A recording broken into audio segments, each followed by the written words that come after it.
Hey, what's up, guys? Markel here, back with another video. Let me make sure you guys can hear me. Hey, what's up, guys? All right, yeah. So you guys can hear me clearly. All right, so this stream is not gonna be very long. Again, I'm gonna try to make these short so that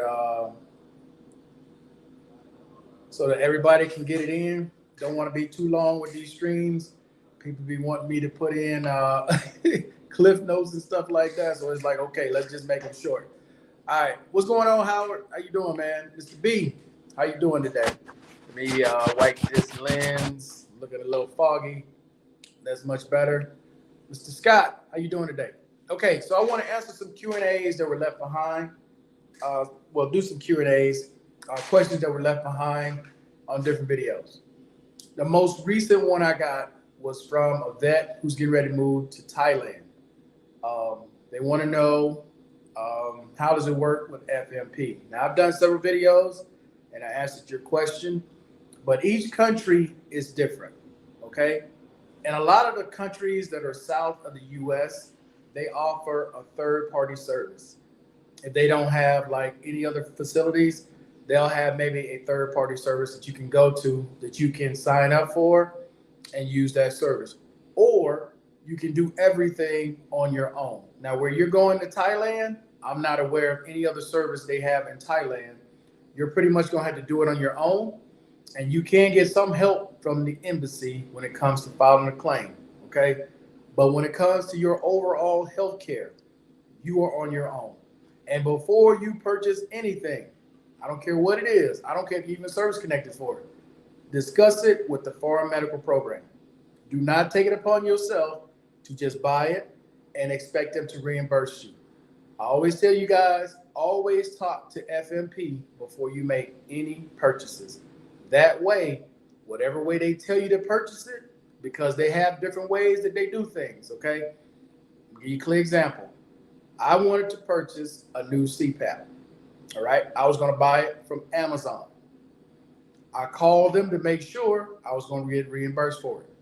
That's not how you buy it. You have to go through your health provider. Your health provider has to write up a script as to why you need it. And then you submit the script to FMP. Once FMP gets the approval, then you can purchase it. But if you just go and purchase it on your own and you expect them to reimburse you, they will not. So that's why I'm telling you, for those of you who are going to countries, there is no help for you. You basically doing it on your own through the Foreign Medical Program. Always contact them first before you purchase anything and make sure the way that you're purchasing it is the correct way to do it. All right. Now, another question I got was from a guy who is 60 years old. He had a question about CDRs and what does that look like for someone who's 60 years old. What's up, Mr. Steele? How you doing today? So the closer you are to retirement age, the least likely you are to get a CDR. If you were still in your 50s, in your 40s or younger, oh yeah, you're going to get CDRs.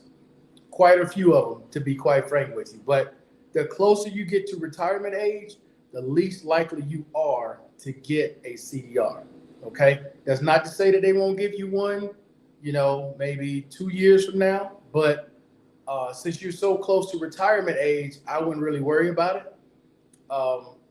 You being 60 years old, you only got a few more years left before you hit retirement. So, yeah, that's something I wouldn't worry about.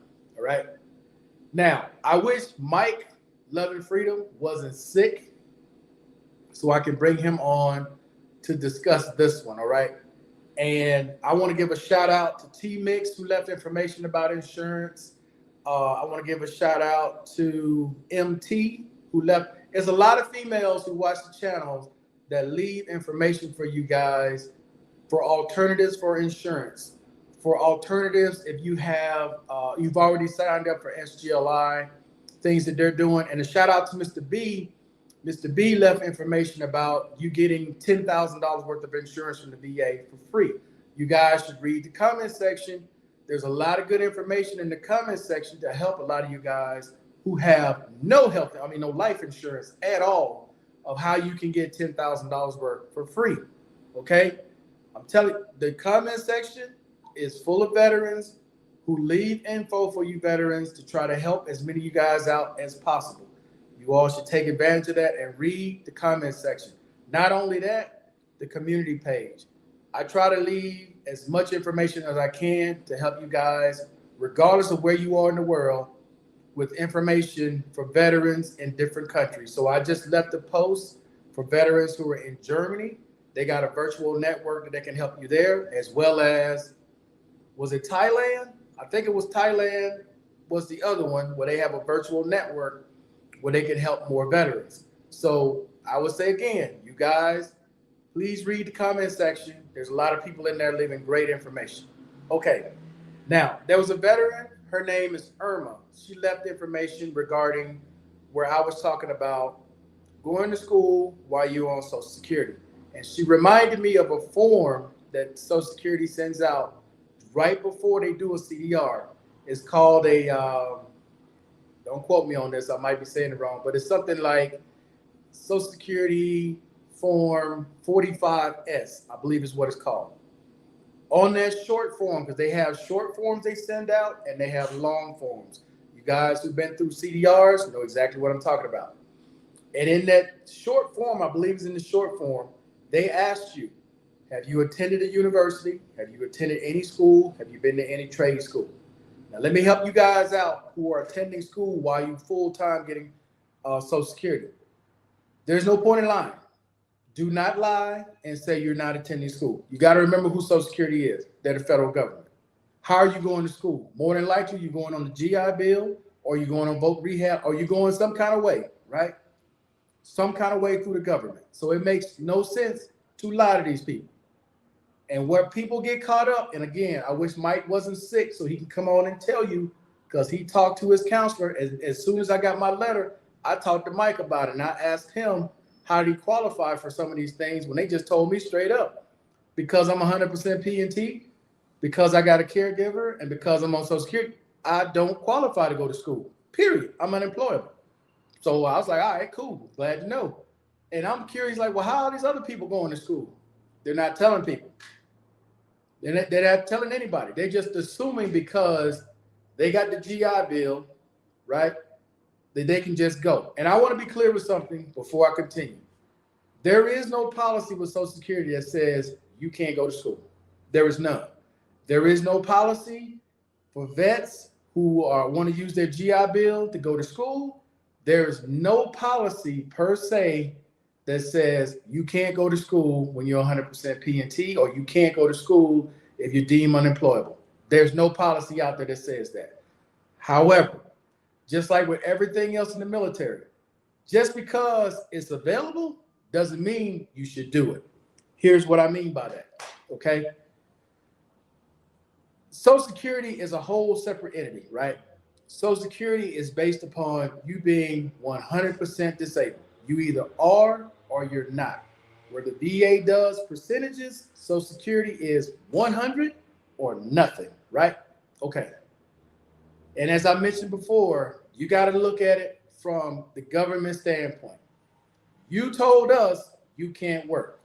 You had the doctor tell us you can't work, right?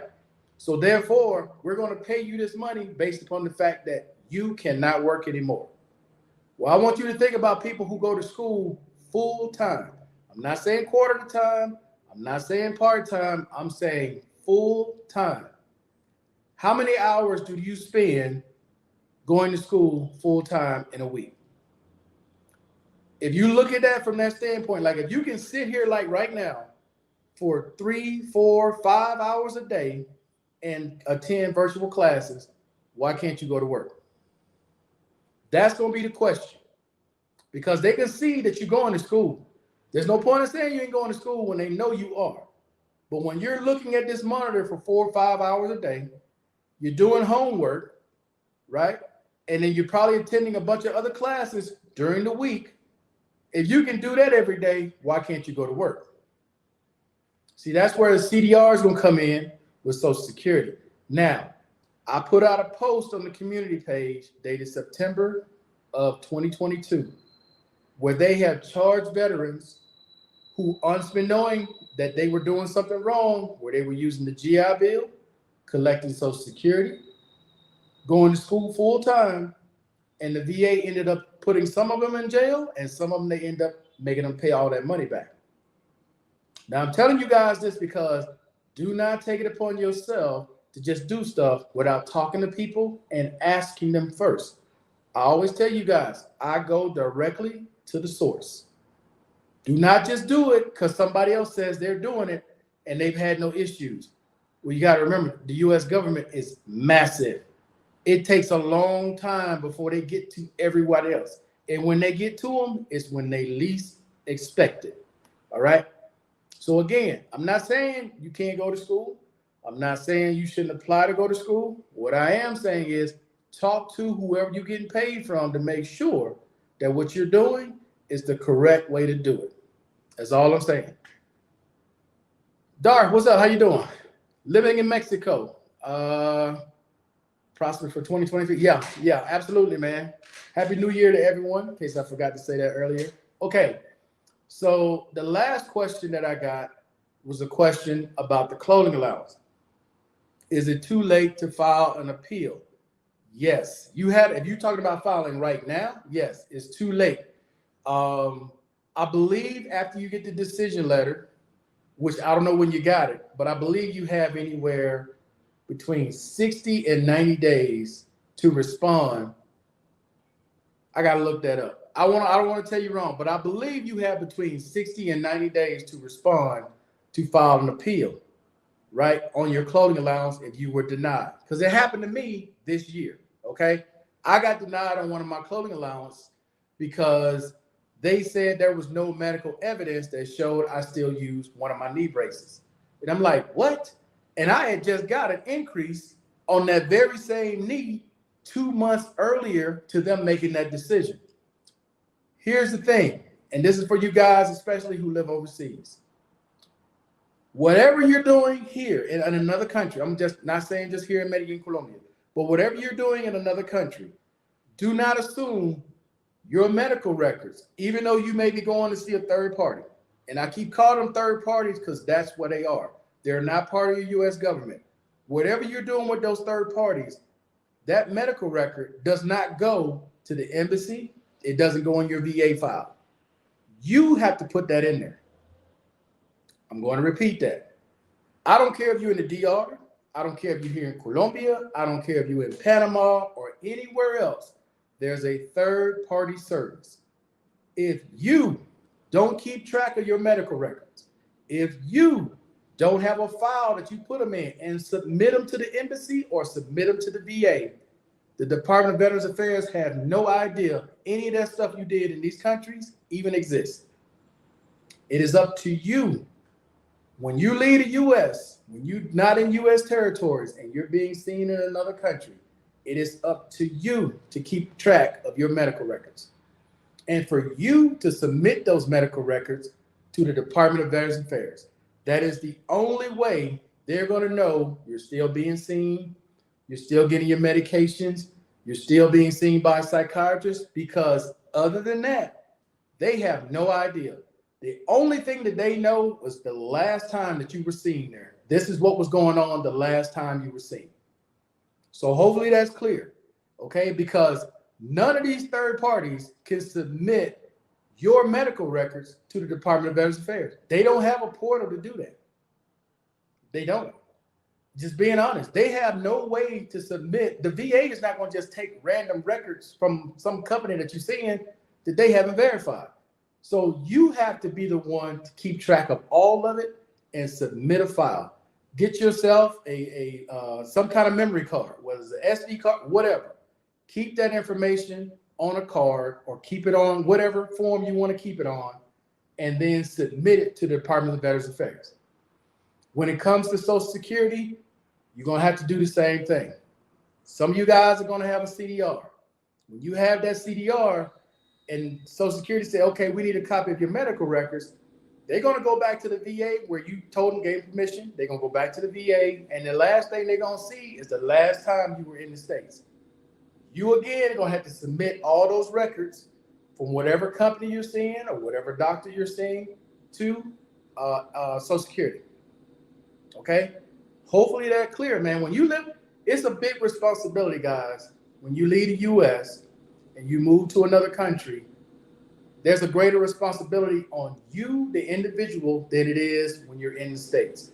When you're in the States and you're being seen at the VA, all that stuff is taken care of on its own. You ain't got to organize no records. You ain't got to send off no files. Everything that you're doing is right there.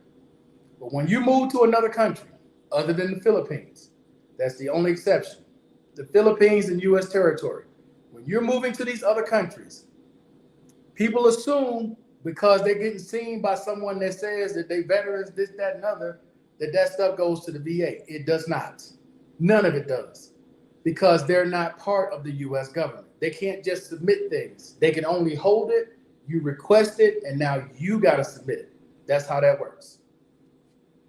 Let's see. Does the VA cover vasectomies for disabled veterans, bro? Do you have an experience? Vasectomies? That I don't know.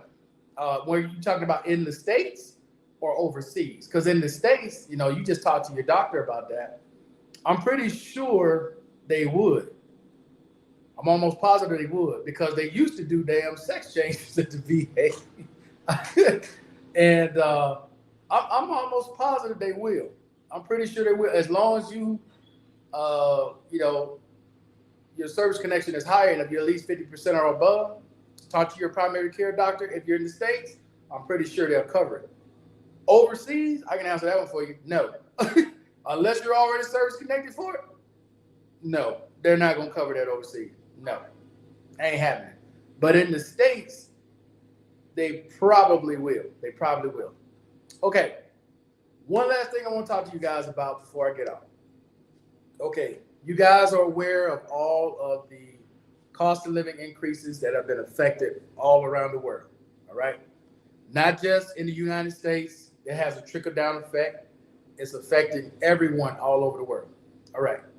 Especially here and in other countries, you can see what's happening. I can tell you guys here, those of you who asked about Medellin, Colombia, or Colombia in period.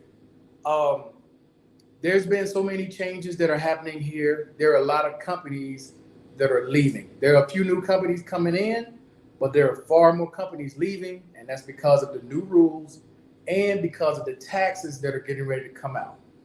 The reason why I bring that up, man, is because crime is on the rise. As rent has gone up, and this is the biggest increase in rent in 20 years that has just happened, okay, this year, starting this month. People's rent has significantly got higher than what it's previously been, all right?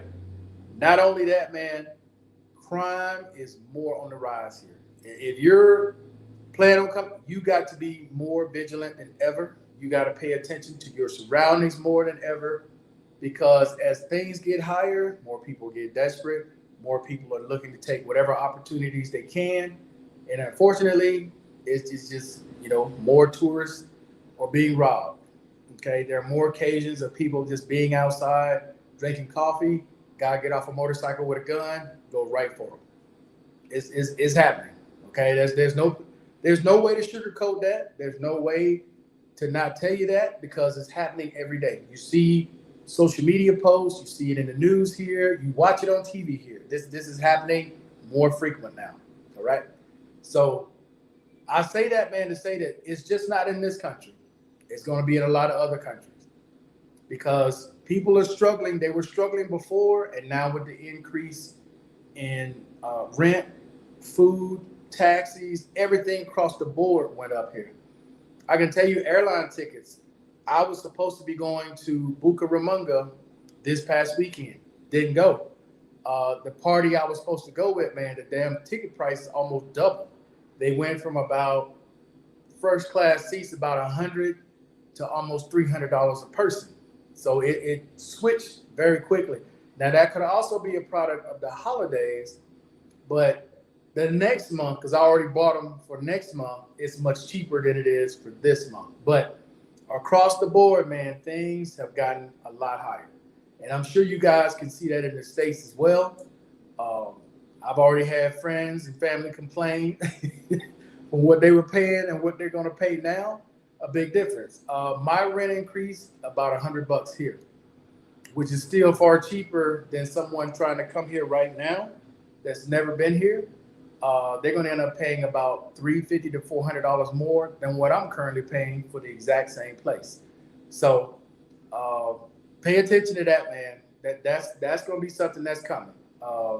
And again, this is not trying to scare people from traveling.